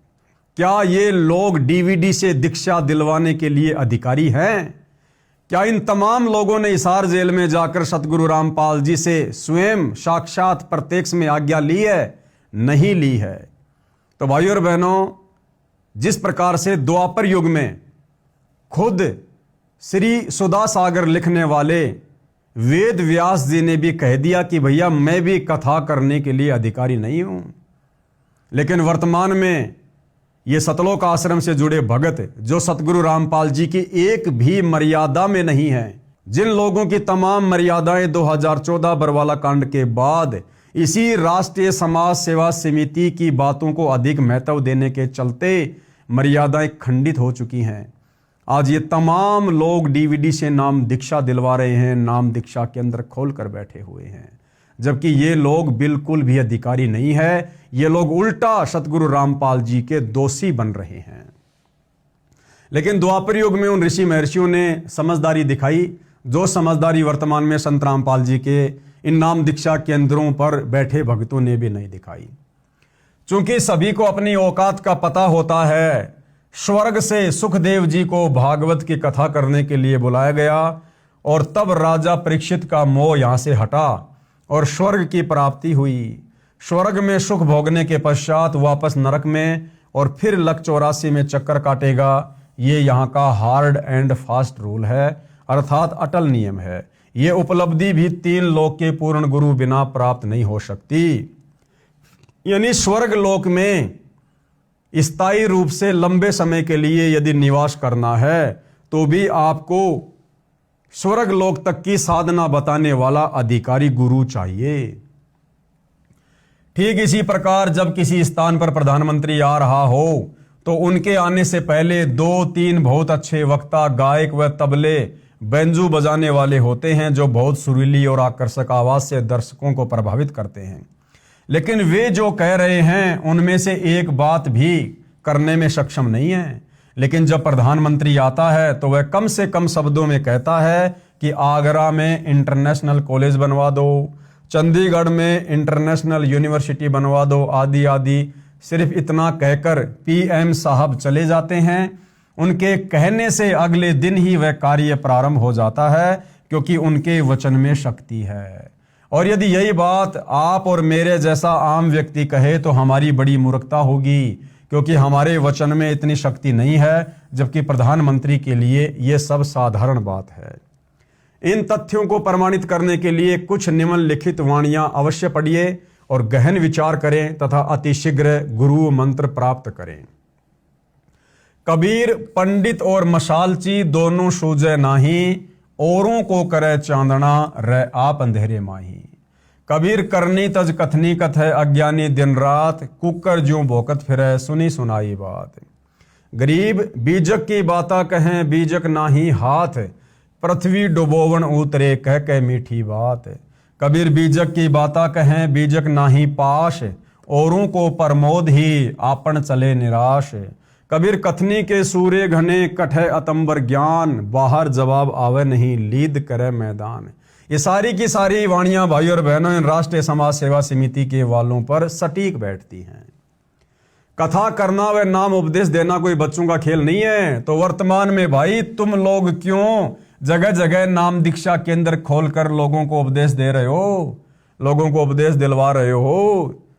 क्यों तुम लोगों ने सतगुरु रामपाल जी की डीवीडी को नाम उपदेश की प्रक्रिया को बच्चों का खेल बना के छोड़ दिया है, जो दूसरों को उपदेश दे रहे हो?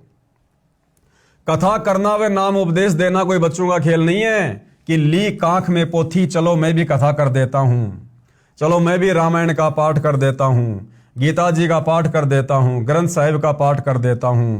अरे फिर तुम सतलोक आश्रम वाले वर्तमान में इन सतलोक आश्रमों में क्यों 3-3 दिन का पाठ कर रहे हो भाई? तुम भगत हो, भगवान थोड़ी हो।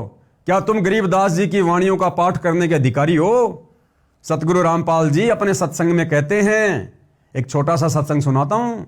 गुरुदेव भगवान कह रहे हैं कि आदरणीय गरीबदास जी की वाणियों को पढ़ने वाला महापुरुष भी गरीबदास जी के जितना ही पाक और पवित्र चाहिए। क्या तुम सतलोक आश्रम वालों में ये योग्यता है? क्या तुम सतलोक आश्रम वाले गरीबदास जी के समान पाक और पवित्र हो, जो लेके उस ग्रंथ साहिब को और 3-3 दिन का पाठ कर रहे हो? क्या कह रहे हैं सतगुरु रामपाल जी, एक बार ध्यान से सुन लीजिएगा। और गरीबदास जी की वाणी अवदास पढ़ा रहा है, क्योंकि इसको पढ़ने वाला भी उतना ही पवित्र चाहिए जितना महापुरुष हो, परमात्मा ने जिनको ज्ञान दिया था। तो जो इस दास के मुख से जो सुनोगे उसका असर न्यारा होगा। और इन्हीं सत्संग में कोई और करेगा भगत तो उससे लाभ नहीं होगा वो, क्योंकि अधिकारी के बिना यह काम करेगा नहीं। और तो भाई और बहनों, सतगुरु रामपाल जी के सत्संगों के अनुसार, उनके भक्ति विधान के अनुसार कोई भी भगत आदरणीय गरीबदास जी की अमृतवाणियों का पाठ करने का अधिकारी नहीं है। तो दुनिया को शिक्षा देने वाले राष्ट्रीय समाज सेवा समिति वालों, आप लोग अपने ऊपर भी इन बातों को लागू करो। अर्थात सत्संग कर देता हूं और नाम भी दे देता हूं आदि आदि। पूर्ण संत को ही कथा करने व उपदेश देने का अधिकार होता है, और उस कथा का समापन भी वही कर सकता है। फिर इन सतलोक आश्रमों में इन कथाओं का समापन कौन कर रहा भाई? उस पाठ का समापन कौन कर रहा है? भगति पाठ शुरू कर रहे हैं, भगति पाठ का समापन कर रहे हैं। तो ये तो परमात्मा के विधान के विपरीत हो रहा है। चूंकि पूर्ण संत के शब्द में शक्ति होती है, जैसे सुखदेव के शब्द में थी, जैसे कोई सत्संग करे और मान लो उसमें आम की महिमा बताए कि आम बहुत मीठा होता है, फलों का राजा होता है, उसका रंग पीला होता है। और यदि कोई आकर कहे कि ला भाई आम दो, तो वह सत्संग करने वाला कहे कि मेरे पास तो आम नहीं है। फिर लेने वाला कहे कि कहाँ मिलेगा, उसको जवाब मिले कि पता नहीं, आम तो निराकार है, वह दिखाई थोड़ी देता है। फिर लेने वाला कहेगा कि अरे नादान, जब तेरे पास आम है ही नहीं और न ही तेरे को ये पता कि आम कहाँ से मिलेगा, साथ में कह रहा कि वह निराकार है, तो व्यर्थ में शोर मचाता क्यों फिर रहा है। कहने का अभिप्राय यह है कि तत्व ज्ञान रहित व बिना अधिकारी कथा करने वाले और उसके मुख से सुनने वाले सभी नरक के अधिकारी होते हैं।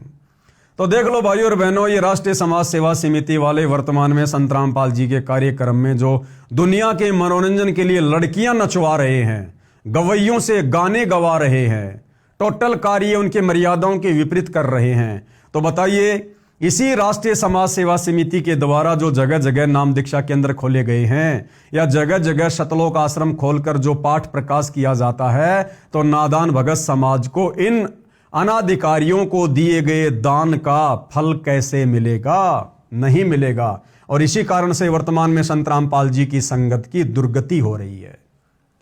यदि कोई व्यक्ति अपने आप ही गुरु बनकर शिष्य बना लेता है तो समझो अपने सिर पर भार चढ़ा लेता है, क्योंकि परमेश्वर का नियम है कि जब तक शिष्य पार नहीं होगा तब तक गुरु को बार बार जन्म लेते रहना पड़ता है। पूर्ण गुरु अधूरे शिष्यों से छुटकारा पाने के लिए ऐसी लीला किया करते हैं, और यही लीला 2014 बरवाला कांड के माध्यम से भाई और बहनों सतगुरु रामपाल जी ने की है। सन 1994 से उन्होंने नाम दीक्षा देनी शुरू की। 2014 तक देखा कि केवल भीड़ जमा हो रही है, ज्ञान को आधार कोई बना ही नहीं रहा। तो सतगुरु ने नकली शिष्यों का भार भी तो अपने सिर से उतारना था।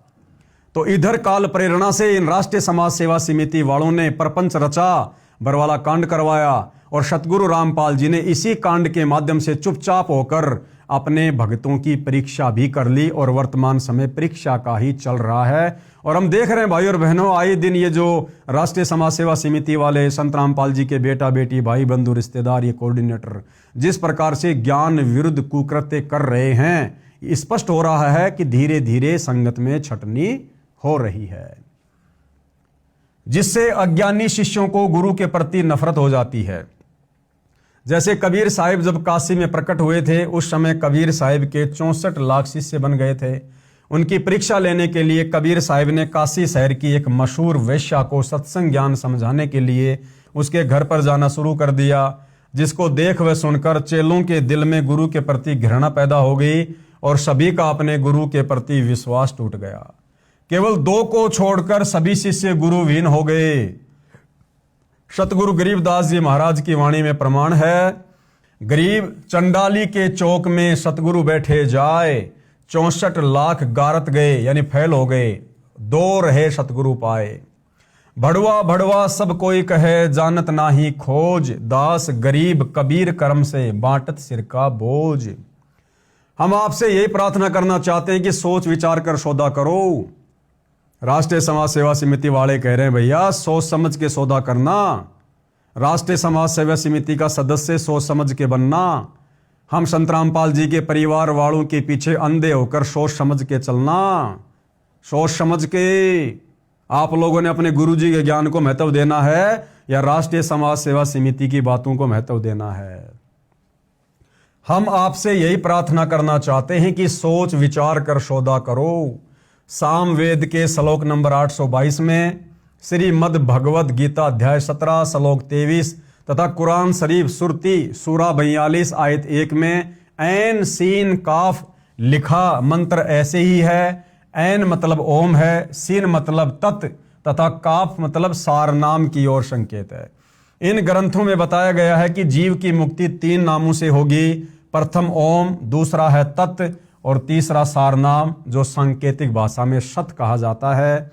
ये गीता अध्याय 17 श्लोक 23 में भी प्रमाण है। ओम तत् सत मंत्र पूर्ण परमात्मा की भक्ति का है और श्री गुरु ग्रंथ साहिब में भी इसी का प्रमाण है। अग्नि पवन जमी ते पानी 3 नाम के दाशा, 3 नाम जपने का संकेत मिल रहा है। सतनाम शतनाम कोई जाप करने का नहीं है। यानी जो सिख भाई सतनाम वाहिगुरु का रट्टा लगाते रहते हैं, तो सतनाम शतनाम कोई जाप करने का नहीं है। ये तो उस नाम की तरफ संकेत कर रहा है जो एक सच्चा नाम है।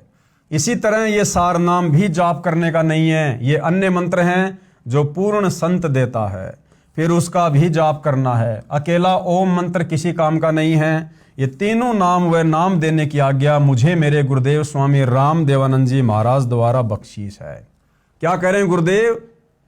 सतगुरु रामपाल जी जो स्वयं कबीर भगवान हैं और उन्होंने नाम दीक्षा आगे देने के लिए किसी से आज्ञा लेने की जरूरत नहीं है, फिर भी भक्ति विधान अनुसार गुरु परंपरा के अनुसार सतगुरु रामपाल जी कह रहे हैं कि ये तीनों नाम आगे दान करने का आदेश भी मुझे मेरे गुरुदेव ने दिया।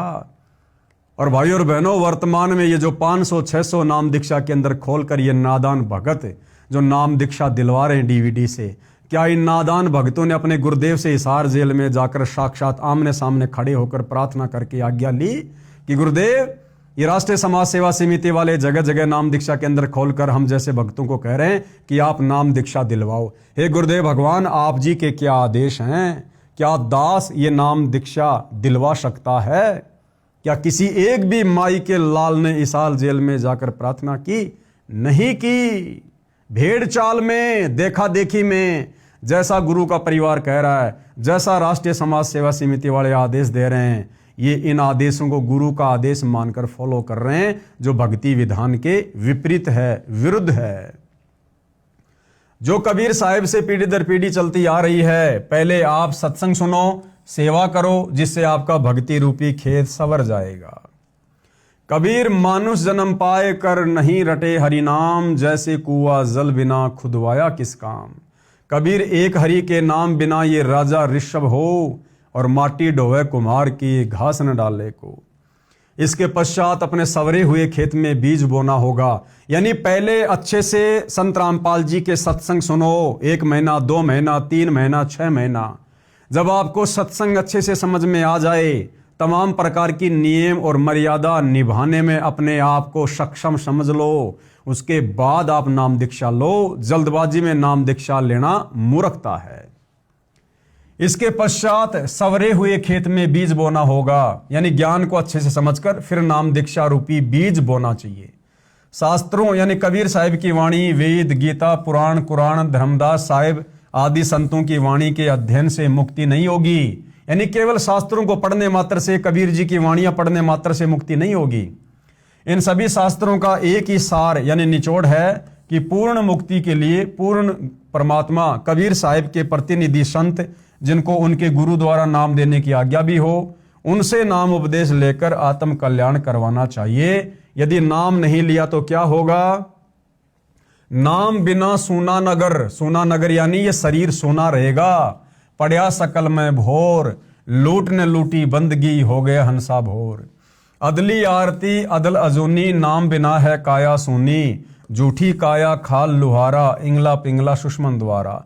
कृतग्नि भूले नर लोई, जागट निश्चय नाम न होई। सो नर कीट पतंग भुजंगा, 84 में धर है अंगा। अब नाम दीक्षा भी भाई और बहनों अधिकारी गुरु से ही लेनी होगी, अनधिकारी से लेने से बात नहीं बनेगी। जिस प्रकार जगह जगह नाम दीक्षा के अंदर खोलकर सतगुरु रामपाल जी के नाम की आड़ में सतलोक आश्रम वाले वर्तमान में अपना धार्मिक धंधा चला रहे हैं, तो जब तक सतगुरु रामपाल जी सार जेल से बाहर नहीं आ जाते हैं, तब तक हमने उनके सत्संगों को अच्छे से समझना चाहिए। और सत्संगों को सुनना भी सतगुरु रामपाल जी ने बताया एक प्रकार से मंत्र जाप करने का ही फल मिलता है, यानी सुमरण के जितना ही फल मिलता है। यदि बीज नहीं बीजा तो आत्मा रूपी खेत की गुड़ाई अर्थात तैयारी करना व्यर्थ हुआ। कहने का अभिप्राय यह है कि इनसे आपको ज्ञान होगा जो कि आवश्यक है, परंतु पूर्ण गुरु द्वारा नाम उपदेश लेना अर्थात बीज बीजना भी अति आवश्यक है। नाम भी वही जपना होगा जो कि गुरु नानक साहिब ने जपा, गरीबदास साहिब ने जपा, धर्मदास साहिब आदि संतों ने जपा। इसके अतिरिक्त अन्य नामों से जीव की मुक्ति नहीं होगी। इसलिए आप सभी ने नाम उपदेश लेकर अपना भक्ति रूपी धन जोड़ना प्रारंभ करना चाहिए और अन्य सभी को भी बताना चाहिए। जितना जल्दी हो सके उतना जल्दी, चूंकि न जाने कब और किस समय इस शरीर का पूरा होने का समय आ जाए। गुरु नानक देव जी भी कहते हैं, ना जाने काल की कर डारे, किस विधि डल जा पासावे, जिना दे सिरते मौत खुड़क दी, उन्हानू केड़ा हंसावे। कबीर साहिब जी भी कहते हैं, कबीर श्वास श्वास में नाम जपो, व्यर्था श्वास मत खोए, न जाने इस श्वास का आवरण हो के ना होए। सतगुरु सोई जो सार नाम दरडावे, और गुरु कोई काम न आवे, सार नाम बिन पुरुष द्रोही। अर्थात जो गुरु सार नाम व सार शब्द नहीं देता है, या उसको अपने गुरु द्वारा नाम देने का अधिकार यानी आज्ञा नहीं है, अर्थात शास्त्रों के अध्ययन से यदि कोई मनमुखी गुरु ये नाम भी देता है, तो भी वह गुरु और उनके शिष्यों को नरक में डाला जाएगा। वह गुरु भगवान का दुश्मन है, विद्रोही है, उसे भगवान के दरबार में उल्टा लटकाया जाएगा। अब भगत समाज में नकली गुरुओं संतों द्वारा एक गलत धारणा फैला रखी है कि एक बार गुरु धारण करने के पश्चात दूसरा गुरु नहीं बदलना चाहिए। जरा विचार करके देखो कि गुरु हमारे जन्म मृत्यु रूपी रोग को काटने वाला वैद्य होता है। यदि एक वैद्य से हमारा रोग नहीं कटता है तो हम दूसरे अच्छे वैद्य डॉक्टर के पास जाएंगे, जिससे हमारा जानलेवा रोग ठीक हो सके। जैसे धर्मदास साहिब के पहले गुरु श्री रूपदास जी थे, लेकिन जब धर्मदास जी को पता लगा कि ये गुरु पूर्ण मुक्तिदाता नहीं है, तो तुरंत त्याग कर पूर्ण ब्रह्म परमेश्वर सत्य पुरुष कबीर साहिब को अपना गुरु बनाया और पूर्ण मोक्ष सत्यलोक में प्राप्त किया। ठीक इसी प्रकार अधूरे गुरु को तुरंत त्याग देना चाहिए। झूठे गुरु के पक्ष को तजत न कीजिए वारी, गरीब बिन उपदेश अचंभ है, क्यों जीवित है प्राण, बिन भक्ति कहाँ ठोर है, नर नाही पाषाण।